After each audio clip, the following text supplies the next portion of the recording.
I've wanted to respond to this video for a long time, and the main reason I didn't do it is because I hate talking about politics. Not because I really hate talking about politics, but because I hate being labeled and constantly having to explain that I don't fit whatever label you're trying to give me. Because you see, there used to be a time in my life, not very long ago, when I used to be very proud to say that I was a conservative. I wore my little conservative badge right on my chest, and I used to kiss it, conservative badge, and I'd shine it up. Yeah, it's all shiny, that's right. And I loved that little badge because it meant that I stood for personal freedom, I stood for small government, low taxes, no social engineering, all of that good stuff. I used to stand for that. I still stand for that. But you know what? The other people who call themselves conservatives, they don't stand for it. And I'm tired of explaining that I'm not like them, that I'm something older. I'm from an older tradition of conservatism, and the mainstream has just lost its way. I'm tired of having to explain that to people. And I can't be a liberal because, like I said, I'm against big taxes, I'm against social engineering, I'm against all that. And a lot of people are going to ask, why then would I support Barack Obama? It's because I like his civil liberties policies. He has an excellent record from the ACLU on all manner of civil liberties, and he has a great foreign policy.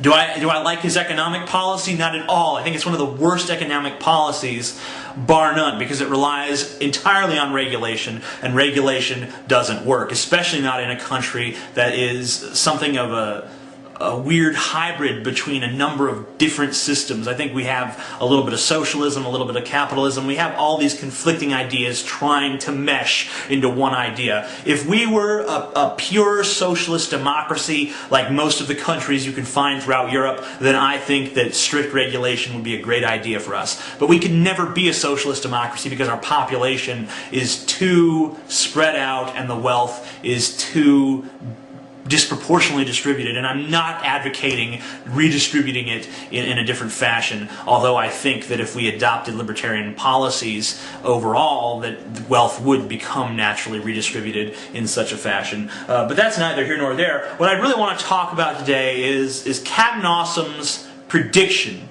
that John McCain is going to win by a big, fat, huge margin. And I've got a little list here of the reasons why he thinks John McCain is going to win. And one of them is he says Americans don't vote on policy. That's not true. It's absolutely not true that Americans don't vote on policy.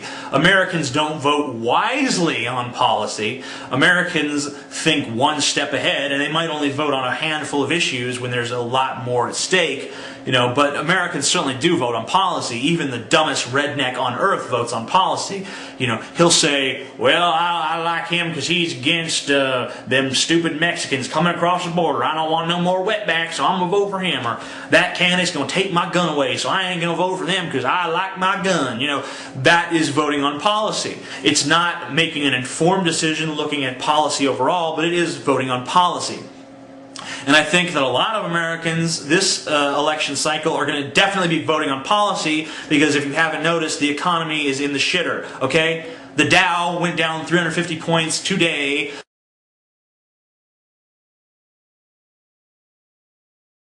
Jobless rates are at 5.5%, the highest they've been in 20-something years. And gas prices continuing to rise, the value of the dollar continuing to plummet. So I don't understand this crazy notion in your head that Americans are not going to vote on policy this time around. Americans are going to vote the economy and they're going to vote the war, because those two issues in the minds of most Americans are the same, because we know that we're spending way too much money over in Iraq and not nearly enough money back home. So the idea that Americans aren't going to vote on policy in this election, in these troubled times, is absolutely incorrect. Okay, 82% of Americans dissatisfied with the direction of the country, they're going to be voting on some policy. Okay, if they were only concerned with which candidate they liked the best, then I guarantee you the Republicans would have not nominated John McCain. They would have nominated someone else. They would have nominated Huckabee or Romney or someone like that, because McCain is one ugly son of a bitch. We got to admit that. We got to come right out and say it. It's not a reason to vote against him, but we all have to admit that McCain is not pleasant on the eyes. So we can't be saying that people are voting just on that. And he's certainly not been in line with the Republican Party for most of his career. He's the maverick, as they say, and he has had genuine dissent with his party in the past, although not since he's been running for president, obviously. Another thing is this idea that McCain will rush to the center, and, there's that rush to the center, and that's true. That has been historically accurate, that a rush to the center is going to get you elected. It's not accurate in the case of this particular election cycle, for the simple reason that no one in these times is going to want a centrist. No one wants someone who's going to maintain the status quo. The status quo is shittier than it's been in a long time. People want someone who's going to reform them. If Barack Obama moves to the center, he's going to lose. If John McCain moves to the center, he's going to lose. These guys have got to stay to the right or to the left, because anything else will be a big mistake on their part, and I think they both know it. I think that's why you have not seen John McCain making that rush to the center, and you have not seen Barack Obama making that rush to the center either. I think both of them realize that in this election they have got to seem like they're going to bring about some sort of change. You say that Barack Obama's demographics are not going to matter in the general election. You know what? I got a clue for you, man. Barack Obama's demographics didn't matter in the primaries, all right? He won states like Iowa and Montana, which are overwhelmingly white, poor people, okay? He can appeal to anyone. And I think it's a stupid and an uninformed thing to say that only the people in his demographic are going to go vote for him. You're going to say, oh, well, this group generally votes for this and this group generally votes for that. Throw all that aside, because that is just the cynical crap that you've probably been watching too much cable news if you're talking like that, okay? Demographics are not going to come into play, all right? And then there's this thing, old people vote. Old people vote. You say old people vote, and old people are the most powerful lobby and all that. They might be the most powerful lobby. That's great. I don't care. Their power as a lobby is not going to be relevant during the general election, especially since Obama has decided he's not accepting money from lobbyists anyway. Now that's not to say he hasn't found a few clever loopholes to be able to still kind of accept it from lobbyists. But for the most part, he's not accepting money from lobbyists. And he won't even let the DNC accept money from lobbyists. So that's not going to come into play. But you say old people vote, and it's true that old people vote, but they're not necessarily going to vote for McCain. I mean, people who are lifelong Democrats are not going to suddenly vote for McCain on the basis of his age. I don't think there is any sort of unity between old people. Well, he's an old-timer like me, and he understands how shit works. I don't think so. I don't think that's going to happen. I think that's just naive thinking on your part. And this thing about people lie to pollsters about voting for Obama. They certainly do. It's true. But the thing is that they don't lie to the extent that you've claimed. He did lose some states by big margins, but a lot of states, the polls were pretty damn accurate. In fact, in most states, the polls gauged who people voted for. In states where the exit polls showed Obama ahead by 10 points, maybe he finished by 7 or 8. Here's a few reasons why I think Obama will defeat John McCain. First of all, the Democratic turnout in the primary season, massive. In many states, the Democrats had twice or more the number of people turning out for their primaries than the Republicans did for theirs. That does not bode well for John McCain. It's showing that the Democrats are getting people out there, getting people to say, all right, we've had enough of this Bush bullshit. We're going to go out and we're going to elect ourselves a Democrat. Another problem is the Republican Party is so damn divided right now.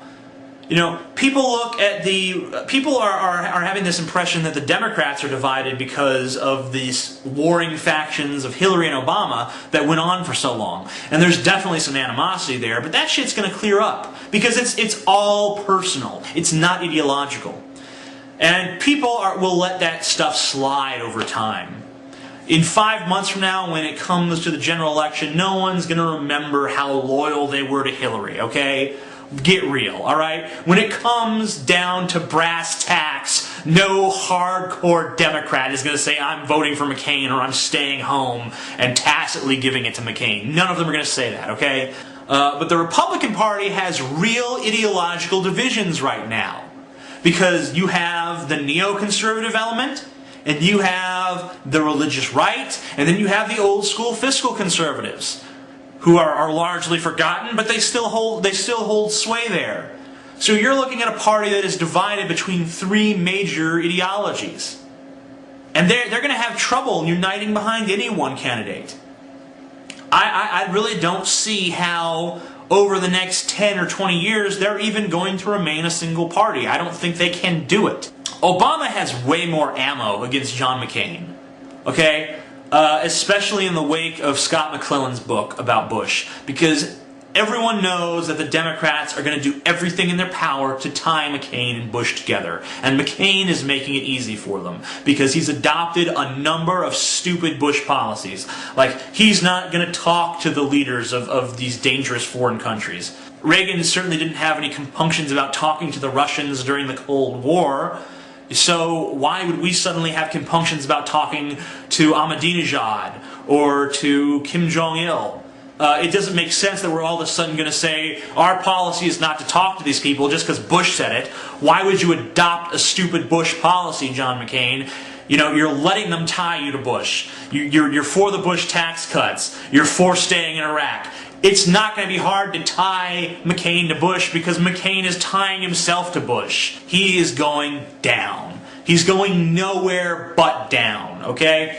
Obama's going to use that. He's going to tie Bush to McCain every chance he gets, and people are going to buy it because it's real, it's true. They are the same fucking candidate. That's why I can say with a straight face that his name should be John McSame. And I usually don't latch on to those cute little variations on people's names. I think they're usually childish and stupid, but it's so apt that I just had to adopt it this once. You know, if you're going to have a debate between these two men where they're both speaking at the same time, Obama speaks eloquently and articulately. McCain speaks like a haggard old man who doesn't know where he is, okay? So as soon as these two debate, people are going to see, do I really want, you know, this grandpa as the president? And I don't think, you know, that's another thing. Going back to the age thing briefly for a second, I don't think that old people are offended when you make fun of John McCain's age. I think that old people know better than anyone that someone John McCain's age is probably not someone you want to just now be becoming president. I mean, Obama, I don't think people realize how vicious Obama can be, because he has that outward message of hope and change and smiling and, yeah, I'm your candidate and I'm going to change politics. But when it comes down to it, when all the chips are on the table and the cards are put down, Obama is a brutal motherfucker, okay? All you gotta do is just look at the strategy he adopted for taking on Hillary Clinton. Look at the way he disqualified the other two Democrats in a largely Democratic district for his state legislator seat. It's amazing how much of a politician he can be and how smart he is at the game of politics. You know, another thing is, if you just look at the funds being raised by Obama versus the funds being raised by McCain, I mean, Obama is averaging $30 and $40 million a month. And that was before he had gotten the nomination. Okay? That was, I mean, I'm sure that now it's going to rise to something like $50, maybe even $60 million a month. That is a ridiculous sum of money for someone to be raising. Meanwhile, John McCain's campaign, people are resigning, they're having financial troubles, they're having trouble selling tickets to fundraisers. It's pathetic. All Obama has to do to beat McCain, if he didn't have any other ammo, which he has tons of, all he would have to do is just show all of the things that John McCain has flip-flopped on. Because remember how Bush beat Kerry?